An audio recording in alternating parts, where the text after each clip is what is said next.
Hello students, welcome back to my channel Study with Arpita ma'am. We are continuing the first chapter of history, Brick, Beads and Bone, and we are covering the topic that Discovering the Harappan Civilization.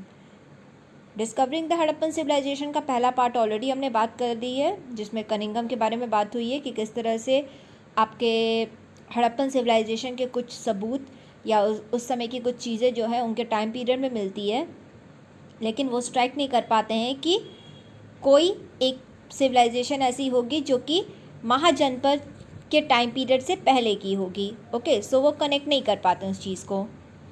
Now the next topic we are going to talk today is regarding with the a new old civilisation.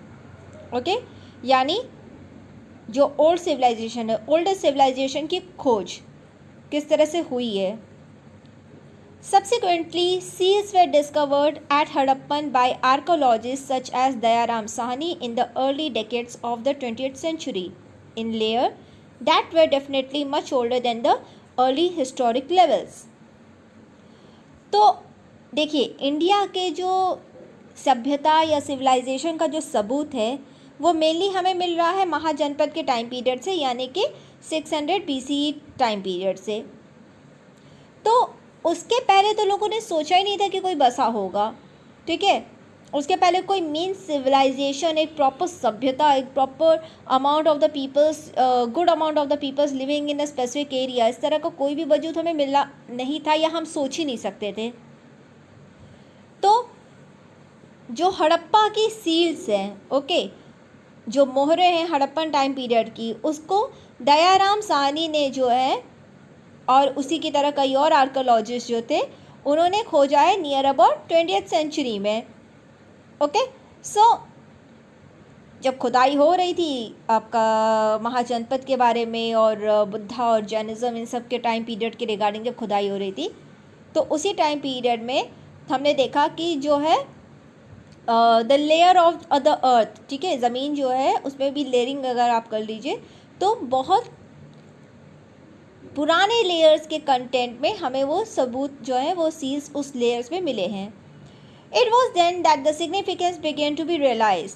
अब जब आप ज़मीन की खुदाई करो, ठीक है, और ज़मीन की खुदाई करो और वहाँ पर आपको जैसे समझ में आ रहा है कि टॉप जो लेयर होगा वो न्यूएस्ट होगा और जो जितने नीचे आप जाओगे लेयरिंग में अर्थ के उतना पुराना लेयर होगा. तो आपने एक अनुमान लगा दिया कि जैसे 10 लेयर हैं, 6 लेयर तक आपने अनुमान लगाया था कि 6 लेयर पे जो है हमारा मेन सिविलाइजेशन सेटल है. लेकिन अगर आपको कोई चीज़ 8th या 10th लेयर पे मिल रहा है, यानी जिस टाइम पीरियड का आपने अनुमान लगाया था कि सिविलाइजेशन होगी उससे भी पुराना आपको कोई चीज़ मौजूद मिल रही है, यानी उसके भी पहले कोई ऐसी जगह रही होगी जिसकी वजह से हमें वो सबूत जो है उस 10th लेयर पे मिल रहे हैं. तो यहाँ पर भी जब लोगों ने खुदाई की है तो उन्हें एहसास हुआ है या चीज़ें मिली हैं बहुत ज़्यादा नीचे में, बहुत डेप्थ में. ओके, जिससे ये रियलाइज़ हुआ कि नहीं, कुछ और पुराना भी रहा है. ठीक है, कुछ और है, कुछ हमारा अतीत का कुछ और भी पार्ट है, कुछ और हमारा कोई सिविलाइजेशन से कनेक्टेड या सेटलमेंट से कनेक्टेड कुछ और है हमारा, जो कि शायद 6th सेंचुरी BCE से भी पुराना है. Okay, Another archaeologist, Rakhaldas Banerjee, found similar seals at Mohenjo-daro, leading to the consensus that these sites were the part of the Sincar archaeological culture. तो रखलदास बनर्जी ने जब खुदाई की तो वहाँ पर उनको मोहनजोदारो में भी वही सिमिलर सील्स मिले जो कि हड़प्पन एरिया में दयाराम साहनी को मिले थे. तो अब ये चीज़ समझ में आ रही है, अगर एक तरह की सील जो है 2 डिफरेंट साइट्स में मिल रही है तो हम कह सकते हैं कि ये सब क्या है, एक ही टाइम पीरियड में रहे होंगे. ठीक है, मतलब एक ही किसी चीज़ के बारे में सिमिलर डिटेल दे रहे हैं, यानी एक ही चीज़ का वजूद बता रहे हैं, क्योंकि सेम सील है या सिमिलर सील है तो कहीं ना कहीं एक ही चीज़ से कनेक्ट हो रहे हैं ये लोग. Okay, based on these finds in 1924 John Marshall, director general of the ASI, announced the discovery of a new civilization in the Indus Valley to the world. तो जो ये आपकी खोज हो रही है 1921 से, जो एक प्रॉपर खोज हो रही है हड़प्पा फिर मोहनजोदारो इन सब एरिया की, तो इन सब को देखते हुए जो उस समय के डायरेक्टर जनरल थे जॉन मार्शल, उन्होंने अनाउंस किया कि इंडिया की एक और पुरानी सिविलाइजेशन है, यानी दुनिया को एक नई सिविलाइजेशन के बारे में उन्होंने बताया, that was Indus valley civilization. तो अब क्या कर रहे हैं, जॉन मार्शल जो है दुनिया को इंट्रोड्यूस कर रहे हैं एक नई सिविलाइजेशन के बारे में। Okay, that was the Indus valley civilization. As S.N. Roy noted the story of the Indian archaeology, Marshall left India 3000 years older than he found her.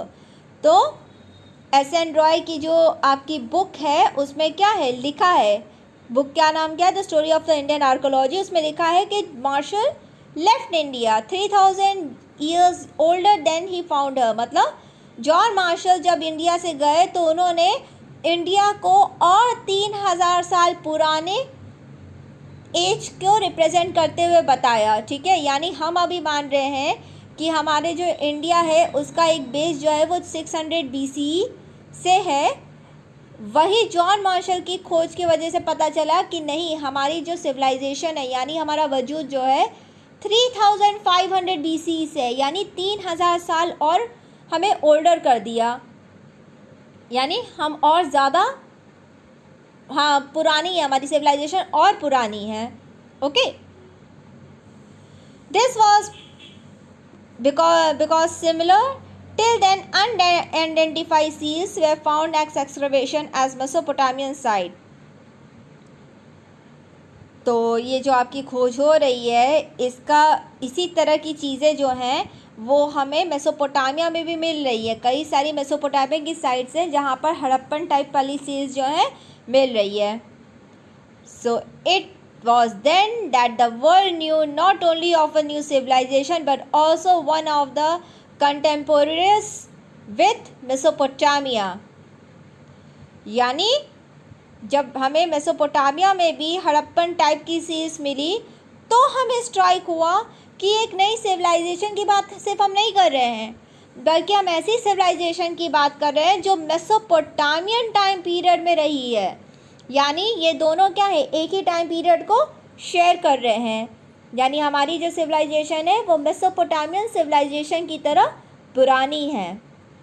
तो क्या हुआ, हम इंडिया जिसको हम समझ लेते कि वो 600 BC से उसकी वजूद शुरुआत हो रहा है, अब पता चला कि नहीं, वो तो भाई 3500 साल पहले, okay, basically 3500 BCE time period से उसका वजूद है, और ये क्या है, नियर अबाउट मेसोपोटामियन के टाइम पीरियड से कनेक्ट हो रही है। ओके, जो पीक हमें पता ही है 2500 BCE से कनेक्ट कर रहे हैं हम लोग। In fact John Marshall stint as director general of the ASI marked a major change in Indian archaeology. तो जॉन मार्शल अपने आप में भाई एक बहुत बड़ा, एक कहते हैं ना, अपनी छाप छोड़ के गए हैं। He was the first professional archaeologist to work in India and brought his experience of working in Greece and trade to the field. तो वो पहले आपके आर्कोलॉजिस्ट हैं जो कि इंडिया में काम किए हैं, और उनके जितने काम उसके पहले उन्होंने किए थे और उसका एक्सपीरियंस सारा उन्होंने इंडिया में यूज़ किया है। जब इंडिया की खुदाई कर रहे थे, एक्सकवेट कर रहे थे, तो उसका सारा अपना एक्सपीरियंस जो है वो यहाँ पर यूज़ किया है। More importantly through like Cunningham he too was interested in a spectacular finds. He was equally keen to known for pattern of everyday life. तो कनिंगम की तरह इनका भी इंटरेस्ट जो है ना वो डेली रूटीन लाइफ्स के बारे में, यानी लोग कैसे रहते होंगे, उनका घर बार कैसा रहा होगा, हर एक चीज़ के बारे में उन्होंने जानने की कोशिश की। इनका भी इंटरेस्ट ये है कि सभ्यता के बारे में जानना है तो पूरा डिटेल में जानो, हर एक चीज़ पता हो। So Marshall tended to excavate along regular horizontal units, measures uniformly through the mound, ignoring the stratigraphy of the site. तो मार्शल ने जब खोजना शुरू किया, खुदाई करनी शुरू की, तो उन्होंने क्या हॉरिजॉन्टल लेवल पे कर दिया, जैसे कहते हैं ना प्लेन का कंटेंट एकदम आपकी जो स्ट्रेट लाइन है उस तरह से ये खुदाई कर रहे थे। ठीक है, लेकिन प्रॉब्लम क्या है कि ज़रूरी नहीं है कि जो ज़मीन है वो आपकी एकदम सीधी हो। ज़मीन उस समय क्या थी, हड़प्पन साइड की जो आपकी ज़मीन है वो थोड़ी सी स्लैंट हो चुकी है, यानी लेयरिंग अगर हम खोजेंगे तो स्लैंट वे में हमें खोजने की ज़रूरत है, हम हॉरिजॉन्टल वे में नहीं खोज सकते थे। लेकिन जॉन मार्शल जो हैं वो आपका हॉरिजॉन्टल वे में कर रहे थे। This meant that all the artifacts recovered from the same unit were grouped together, even if they found in the different stratigraphic layers. तो इसका प्रॉब्लम क्या हुआ कि अगर आप हॉरिजॉन्टल लाइन में सारी चीज़ें खोज दोगे, स्ट्रेट लाइन में आप सारी खुदाई कर रहे हो, जबकि लेयरिंग जो है वो स्लैंट है, टिल्ट है थोड़ी सी, तो आप एक समय में एक लेयर पे जो आप चीज़ें आप पा रहे हो वो एक्चुअल में एक टाइम पीरियड की नहीं हो सकती, वो अलग अलग टाइम पीरियड से भी कनेक्टेड हो सकती है। So as a result, valuable information about the context of these finds were irretrievably lost. तो basically क्योंकि आप ठीक तरह से खुदाई नहीं कर पा रहे हो और आप कई सारे टाइम पीरियड की चीज़ें जो हैं एक ही समय पे या एक ही टाइम पे खोद दे रहे हो या एक ही लेयर पे आप पा जा रहे हो, तो इसके वजह से आप आइडियली नहीं बता पा रहे हो कि कौन सी चीज़ किस समय इस्तेमाल होती थी। ठीक है, यानी सबूत मिलकर भी हमें प्रॉपर सबूत नहीं मिल पा रहा है कि किस टाइम पीरियड में कौन सी चीज़ का इस्तेमाल हुआ होगा और उसके बाद कौन सी चीज़ आई होगी। ओके, सो यहाँ तो हमने बात की है जॉन मार्शल की। अब देखो, पहले हमने बात कर ली कनिंघम की, फिर हमने बात कर ली जॉन मार्शल की। अब हम पढ़ेंगे R.E.M. वेलर की। Okay, new techniques and questions. It was R.E.M. Wellers, after he took over as Director General of the ASI in 1944, who rectified this problem. तो चीज़ें तो हो रही थी, अब 1924 तक तो आपका जॉन मार्शल चीज़ें कर रहे थे, वो अपनी सारी खोजबीन कर रहे हैं, लेकिन उसके बाद भी जो लोग आए वो पूरी तरह से इसको नहीं सॉल्व कर पाए। मेन इसका सोल्यूशन हमें मिला है जब वेलर आते हैं डायरेक्टर जनरल के रूप में, जिन्होंने इस प्रॉब्लम का सोल्यूशन खोजा। Wheeler recognize that it was necessary to follow the stratigraphy of the mould rather than dig mechanically along uniform horizontal lines. So Wheeler ने समझने की कोशिश की और लोगों से कहा कि भाई अगर वो टिल्ट है तो अब उसको टिल्ट में ही हमें खोजना पड़ेगा, टिल्ट में ही खुदाई करनी पड़ेगी। ठीक है, अगर स्लैंटी है थोड़ा सा आपका लेयर तो हमें स्लैंट वे में खुदाई करनी पड़ेगी, हम उसको सीधा नहीं कर सकते, हम हॉरिजॉन्टल लाइन में यानी स्ट्रेट लाइन में उसको खुदाई नहीं कर सकते हैं। Moreover, as an ex army brigadier he brought with him a military precisions to the practice of archaeology. तो क्योंकि वो एक्स आर्मी ब्रिगेडियर थे तो उन्होंने अपने आर्मी एक्सपीरियंस, ठीक है, वहाँ के वे ऑफ लिविंग, साथ में वहाँ की जैसे कहते हैं ना इन्फॉर्मेशन जानने, जैसे अगर आर्मी वाले हैं तो उनको सब सिखाया जाता है ना कि डायरेक्शन कैसे सॉर्ट आउट करो और कैसे चीज़ों को आपको सोल्यूशन खोजना है। ठीक, तो वो अपना जो एक मिलिट्री प्रैक्टिस का जो एक एक्सपीरियंस था उसको अब आर्कोलॉजी में यानी एक्सकवेशन में यूज़ करने वाले हैं। The frontier of the Harappan civilisation have little और no connection with present day national boundaries. तो जो हड़प्पन सिविलाइजेशन के एरियाज़ थे, अगर हम उसको देखा जाए तो आज की जो नेशनल बाउंड्रीज़ है यानी आज की जो कंट्रीज़ हैं उससे कहीं पर भी कोई कनेक्शन बैठता ही नहीं है। क्यों? क्योंकि ये जो साइट थे उस ज़माने में India, Pakistan, Afghanistan and near by areas में फैले हुए थे। ठीक है, तो आज के इंडिया की अगर हम बात करें तो हम उस ज़माने की इंडिया से कनेक्ट नहीं कर पा रहे हैं। However, with the partition of the subcontinents and the creation of Pakistan, the major sites are now in the Pakistani territory. तो जैसे जैसे देश बढ़ते गए, नए देशों का फॉर्मेशन होता गया, हमने देखा कि ये जो साइट्स हैं भी वो भी क्या हो रहे हैं, दूसरे दूसरे एरियाज़ में चले जा रहे हैं। कुछ अफ़गानिस्तान में चले गए, कुछ सब कॉन्टिनेंट में चले गए, कुछ पाकिस्तान में, मेनली पाकिस्तान में हमारे सारे मैक्सिमम साइट्स चले गए। तो जब पाकिस्तान का पार्टीशन हुआ यानी पाकिस्तान फॉर्म हो रहा है तो हमारे हड़प्पन सिविलाइजेशन के सारे मेन साइट्स वहाँ चले गए। तो अब क्या, this has spurred Indian archaeologist to try and locate sites in India. अब ये जो चीज़ है वो कहीं ना कहीं लोगों को, इंडियन आर्कोलॉजिस्ट को अब का अटेंशन गेन कर रही है और अब वो क्या कर रहे हैं, इंडिया में साइट्स खोजने की कोशिश कर रहे हैं। An extensive survey in Kutch has revealed a number of Harappan settlements and exploration in Punjab and Haryana have added to the list of the Harappan sites. तो जिस तरह से सारी चीज़ें खोजी जा रही हैं, तो कच्छ में सर्वे हुआ, वहाँ पर भी हमें कई सारे हड़प्पन सेटलमेंट्स मिले। वही साथ में पंजाब और हरियाणा में जब खोजा गया तो वहाँ पर भी हमें कई सारे साइट्स मिल रहे हैं, यानी कच्छ, पंजाब, हरियाणा, इन सब एरियाज़ में क्या है, हमें कई सारे साइट्स मिल रहे हैं। Kalibangan, Lothal, Rakhigarhi and most recently Dholavira has been discovered, explored and excavated as part of these efforts. Fresh exploration continue. तो जब हम यहाँ खोजे रहे हैं तो हमें कई सारे साइट्स मिल रहे हैं। साइट्स कैसे, जैसे कि कालीबंगन हो गया, लोथल हो गया, राखीगढ़ी हो गया, करंटी ढोलावीरा हो गया। इन साइट्स को भी हम लोग क्या कर रहे हैं, धीरे धीरे खोजे जा रहे हैं, और साथ में इन पे जो एक्सकवेशन है आज भी कंटिन्यू है, क्योंकि ये हो गया इसके आसपास के एरिया में नए साइट्स आज भी हमें मिलते जा रहे हैं, जिससे हमें पता चल रहा है कि कितना वास्ट सिविलाइजेशन था। Okay, over the decades new issues have summoned importance, where some archaeologists are often keen to obtain a cultural sequence, others try to understand the logic underlying the location of the specific sites. तो जैसे जैसे time बीतता जा रहा है, जो researchers हैं उनके लिए नई नई चीज़ें जो है इंपॉर्टेंस रखनी शुरू कर दी है, नए इश्यूज़ पे वो लोग काम करना शुरू कर दिए हैं कि उनका क्या कल्चरल रिलेशनशिप रहा होगा, या उनका जो लोकेशन है उस पर कोई पैटर्न है कि नहीं है। ठीक है, सब लोग अपना दिमाग लगा रहा है, कुछ ना कुछ उसमें सिस्टमेटिक बैठ जा रहा है, कुछ नहीं बैठ रहा है, क्योंकि अगर आप हर एस्पेक्ट से नहीं सोचोगे तो आपको पता कैसे चलेगा, क्योंकि कई ऐसे साइट्स हैं जो बहुत दूर दूर भी हैं। तो एक होता है ना कि अगर साइट्स हैं तो अगल बगल होंगे तो समझ में आता है, थोड़ी दूरी पर है तो क्या कोई ऐसा पैटर्न बना हुआ है, कोई प्रोटेक्शन के रिगार्डिंग, कोई एडमिनिस्ट्रेशन के रिगार्डिंग, कुछ भी इस तरह का है सीन, तो वो समझने की लोग कोशिश कर रहे हैं। They also grapple with the wealth of the artifacts, trying to figure out the function these may have served.